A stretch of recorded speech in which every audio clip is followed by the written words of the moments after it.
hakim yang terhormat dan penasihat hukum yang kami hormati, terdakwa serta pengunjung sidang yang juga kami hormati.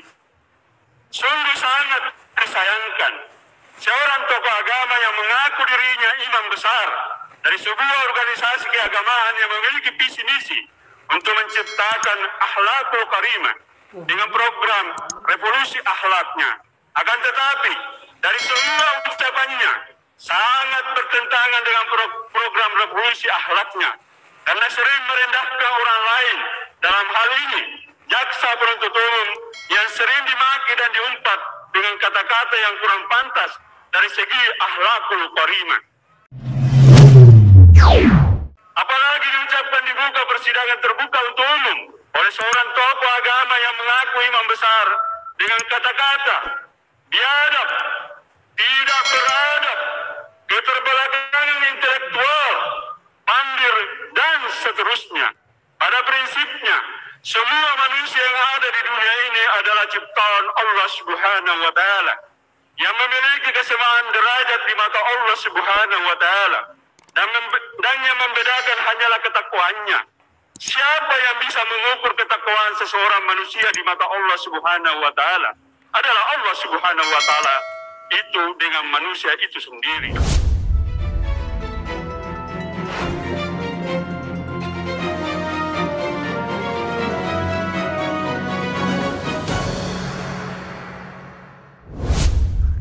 Ketika jaksa penuntut umum pun tak sia-siakan kesempatan menguliti Rizik Syihab.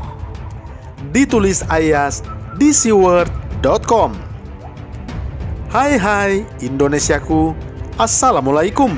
Berjumpa lagi bersama saya di Suara Channel Bapak Infrastruktur. Rizik Syihab adalah seorang habib layaknya orang bernasab tidak terhormat. Seorang pimpinan ormas layaknya ketua geng mafia. Seorang penceramah layaknya preman, mulutnya begitu kasar. Tak ada yang bisa mengalahkan dia untuk persoalan caci mencaci. Siapapun yang dianggap berseberangan dengan dirinya pasti dicaci maki. Seolah Rizik Syihab makhluk paling mulia di bumi sehingga dengan seenaknya bisa mencaci siapapun. Seluruh jajaran pemerintahan Indonesia bahkan sudah pernah menerima caci maki dari seorang Rizik Syihab. Bahkan ulama sekelas Gus Dur dihina buta mata, buta hati. Rizik tak punya rasa hormat kepada siapapun yang dianggap menentang dirinya. Ketika dia melakukan pelanggaran lalu hendak diproses hukum, dia sama sekali tidak punya rasa hormat kepada aparat kepolisian, para hakim, dan para jaksa, serta majelis persidangan. Dia merasa paling tahu segala hal, termasuk soal hukum. Dengan seenak jidatnya, dia mencaci maki hakim dan jaksa. Kami rasa baik hakim maupun jaksa benar-benar kesal, muak, dan seperti ingin ganti-gantian mencaci maki Rizik Syihab, biar sedikit-sedikit Rizik bisa merasakan betapa tak enak dicaci maki. Dalam persidangan Rizik Syihab, nampaknya ada kesempatan untuk mencaci maki tanpa mendapat perlawanan. Sebab jika tidak di momen persidangan ini, nampaknya sulit untuk mencaci maki seorang Rizik Syihab secara langsung tanpa mendapatkan perlawanan. Jaksa penuntut umum atau JPU menyampaikan tanggapan atas eksepsi terdakwa kasus pemalsuan hasil swab tes Rizik Syihab dalam persidangan di Pengadilan Negeri Jakarta Timur Rabu 31 Maret 2021. Dan ada beberapa poin yang disampaikan jaksa penuntut umum yang benar-benar menguliti seorang Rizik Syihab. JPU nampak tak menyia-nyiakan kesempatan itu, karena kapan lagi bisa balik mencaci maki seorang Rizik Syihab. Dari beberapa poin pernyataan jaksa penuntut umum, ada 3 poin pernyataan JPU yang sangat menohok Rizik Syihab. Yang pertama, JPU menyindir status imam besar yang melekat pada seorang Rizik Syihab, dan JPU juga menyayangkan sikap Rizik Syihab yang sering melontarkan kata-kata tidak pantas selama persidangan.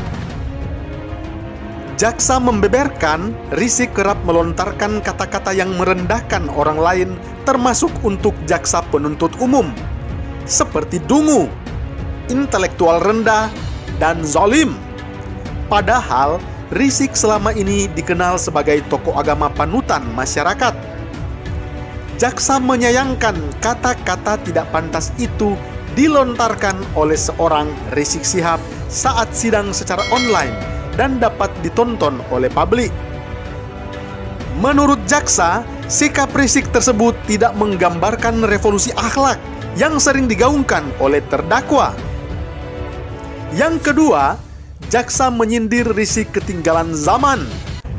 Jaksa penuntut umum menilai terdakwa Rizik tidak mengikuti perkembangan zaman karena menolak sidang digelar secara virtual. Keberatan Rizik soal sidang virtual itu sebelumnya sempat beberapa kali ia ungkapkan dalam persidangan sebelumnya. Bahkan protes itu juga ia muat dalam eksepsinya. Dan akhirnya hakim pun mengabulkan Rizik untuk mengikuti sidang secara langsung dari Pengadilan Negeri Jakarta Timur. Padahal menurut jaksa, sidang yang digelar secara online memiliki dasar hukum yang kuat, yakni Peraturan Mahkamah Agung. Selain itu, Organisasi Kesehatan Dunia atau WHO juga menetapkan COVID-19 sebagai pandemi global sehingga sidang boleh digelar secara online untuk menghindari kerumunan. Yang ketiga, jaksa sebut eksepsi Rizik tak berkualitas. Jaksa menilai eksepsi Rizik tidak berkualitas karena menyertakan masalah di luar materi persidangan. Salah satunya adalah penolakan persidangan digelar secara online. 3 poin yang disampaikan oleh jaksa penuntut umum ini sebenarnya tidak terkait dengan kasus Rizik. Namun JPU seperti sedang meluapkan kekesalan sehingga menyampaikan sesuatu yang menohok dan merontokkan nyali seorang Rizik Syihab. 3 poin ini benar-benar menjatuhkan harga diri dan wibawa Rizik yang katanya sebagai seorang imam besar yang berpendidikan dan berwawasan luas. Titel tersebut nampaknya tidak terbukti sebab Rizik yang katanya imam jumbo ini tapi tak bisa menjadi teladan dan kerap mengeluarkan kata-kata kasar. Rizik yang katanya berpendidikan dan berwawasan luas ini ternyata tak bisa membuat eksepsi yang berkualitas serta tidak paham kenapa sidang di saat pandemi COVID-19 harus online. Rizik benar-benar terlihat begitu bodoh dan dungu. Rizik pun tak bisa berbuat banyak setelah dikuliti oleh jaksa penuntut umum. Poin-poin yang disampaikan oleh JPU sulit dibantah dan memang faktanya seperti itu. Jika sebelumnya Rizik Syihab terlihat begitu agresif, menyerang, namun saat itu nampaknya Rizik Syihab benar-benar tak kuat menahan gempuran jaksa penuntut umum. Harkat dan martabat seorang Rizik Syihab benar-benar jatuh terpuruk di mata masyarakat setelah dikuliti oleh jaksa penuntut umum. Bagaimana menurut Anda? Salam hangat, Bapak Infrastruktur.